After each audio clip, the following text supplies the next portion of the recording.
김용빈 기찬원 포옹 순간 객석 오열. 10년 후에 끝난 눈물의 화해. 서울 상암동의 밤하늘은 네온사인과 방송국 조명으로 눈이 시릴 만큼 밝았지만 그날 M방송국 트롯빅쇼 스튜디오 안에 흐르던 공기는 이상하리만큼 무거웠다.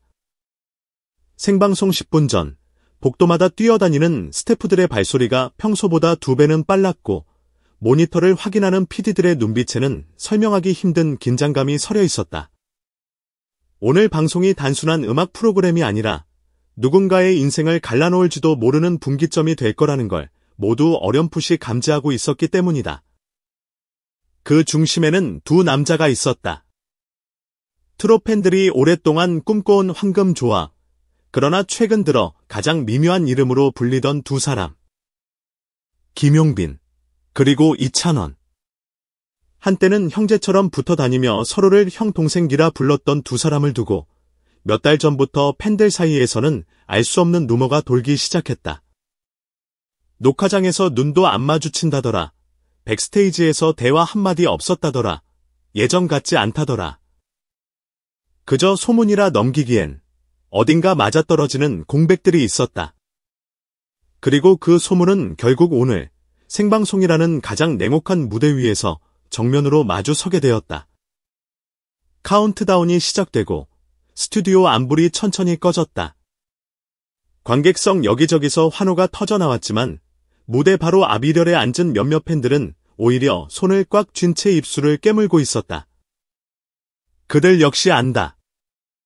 오늘 이 무대가 단순한 듀엣이 아니라 10년 동안 굳게 닫혀있던 문을 여는 순간이 될지도 모른다는 걸.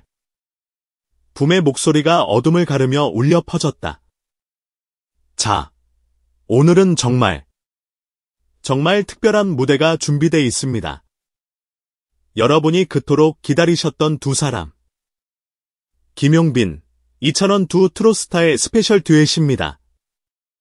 함성과 환호가 폭발하듯 터져나왔다. 플래카드를 흔드는 팬들, 휴대폰 카메라를 높이 치켜드는 손들, 눈물부터 고이는 얼굴까지. 그러나 정작 무대 위로 천천히 걸어나온 두 사람의 표정은 누가 봐도 평범한 듀엣 무대와는 달라 보였다. 이찬원은 언제나처럼 입꼬리를 올려 미소를 지었지만 그 미소 뒤 눈빛은 어딘가 단단히 결심한 사람의 얼굴이었다. 김용빈은 반대로 담담한 얼굴로 관객석을 둘러봤다. 그리고 아주 짧게, 거의 보이지 않을 정도로 고개를 한번 끄덕였다. 첫 곡의 제목은 바람이 분다. 이미 수없이 불려온 명곡이지만 이 날만큼은 가사가 전혀 다른 의미로 들렸다. 반주가 시작되자 스튜디오 전체 공기가 서서히 낮게 가라앉는 것처럼 느껴졌다. 그 바람이 내게로 불던 날. 난 돌아설 수밖에 없었네.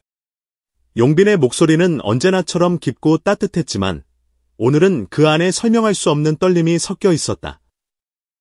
단어 하나하나가 마치 지난 10년의 날들을 끌어안고 나오는 것처럼 무겁게 내려앉았다. 이찬원이 이어받아 부른 파트에서는 그의 눈가에 이미 물기가 맺혀 있었다. 화면을 비추던 카메라가 클로즈업으로 다가왔을 때 시청자들은 TV 화면을 통해서도 그의 속마음이 들려오는 듯했다. 마치 이 노래 가사 한 줄 한 줄이 두 사람의 과거, 그리고 아직 끝나지 않은 이야기의 자막처럼 겹쳐져 보였다. 곡이 끝나자 스튜디오 안은 순간 조용해졌다가 뒤늦게 폭발적인 박수와 함성으로 흔들렸다.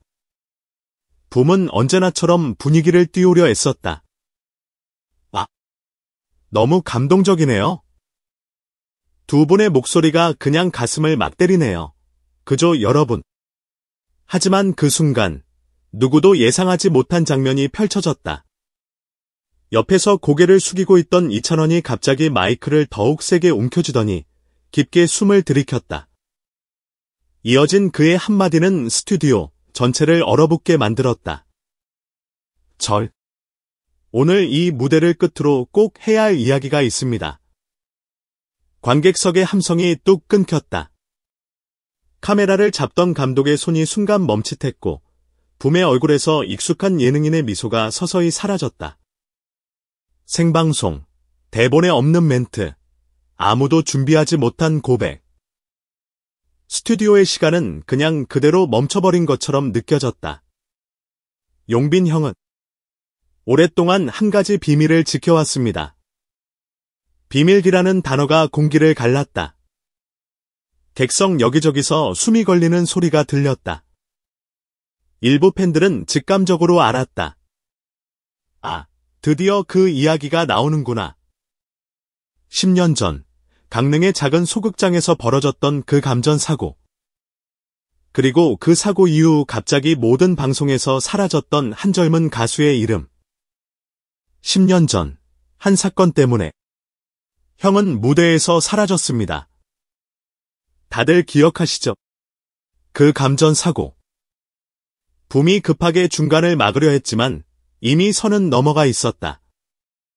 수많은 시청자들이 인터넷 검색창에 동시에 김용빈 감전사고를 치고 있을지 모를 그 순간 이찬원의 목소리는 더욱 단단해졌다. 그날 진짜로 전선을 건드린 사람은 저였습니다. 스튜디오 전체가 흔들렸다.